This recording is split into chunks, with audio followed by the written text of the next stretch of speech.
আলোতে ঝান্ডা ছাড়া ঝান্ডা নিয়ে যে কোনো কেউ রাস্তায় নেমে আসুন, এরা খুন করে দেবে সবাইকে।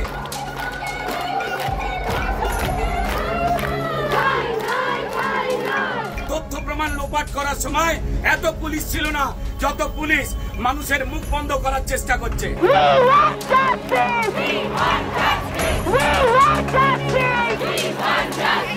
উত্তাল কলকাতার রাজপথ। আরজি কর হত্যাকাণ্ডের প্রতিবাদে রাস্তায় নেমেছেন সাধারণ মানুষ। বিচার চাওয়ার পাশাপাশি চাইছেন পশ্চিমবঙ্গের মুখ্যমন্ত্রী মমতার পদত্যাগ।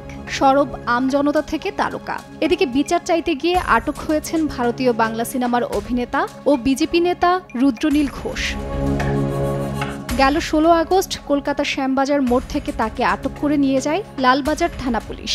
ভারতীয় গণমাধ্যম সূত্র বলছে, আরজি কর হাসপাতালে চিকিৎসক ধর্ষণ ও হত্যার ঘটনায় উত্তাল সারা ভারত। আর সেই প্রতিবাদে অংশ নিতে রাস্তায় অবস্থানের কথা ছিল রাজনৈতিক দল বিজেপির। আরএফএল গ্যাস স্টোভ 25% গ্যাস সাশ্রয়, তাই টাকাও বাঁচে 25%। জানা যায়, বিজেপির নেতাদের সঙ্গে কথা কাটাকাটি হয় পুলিশ সদস্যের। 2 ঘন্টার প্রতীকী অবস্থানে বসার আগে গেরুয়া শিবিরের ধর্মামঞ্চ ভেঙে দেয় পুলিশ।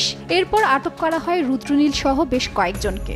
মমতা বন্দ্যোপাধ্যায় বাংলাদেশের ভয় নিজে পেয়ে গেছেন, তাই নিজে বলছেন এই বোনটার দাম নাকি 10 লক্ষ টাকা বলছেন। এদিকে পুলিশের প্রিজন ভ্যানে উঠেও ঘটনার প্রতিবাদে সরব ছিলেন অভিনেতা। চলন্ত গাড়িতে বসেই তিনি ভিডিও বার্তায় সকলকে রাস্তায় নেমে আসার আহ্বান জানান। পাশাপাশি বলেন, মমতা বন্দ্যোপাধ্যায় বাংলাদেশের ভয় নিজে পেয়ে গিয়েছেন। বলছেন এই বোনটির দাম নাকি 10 লক্ষ টাকা।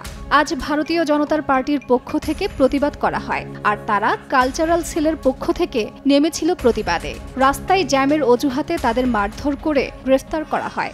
রাস্তা নাকি জ্যাম হচ্ছে, এই অজুহাতে আমাদের মারধর করে গ্রেফতার করা হলো। এদিকে 8 আগস্ট আরজি কর মেডিকেল কলেজে ধর্ষণের পর খুন করা হয় এক তরুণী চিকিৎসককে। ময়নাতদন্তে তরুণীর গলার একটি হাড় ভাঙা পাওয়া গিয়েছে। প্রাথমিক ধারণা, গলা টিপে হত্যা করা হয় তাকে।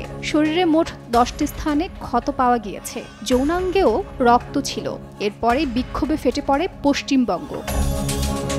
তাজরিন রিকা, সময় সংবাদ, ঢাকা।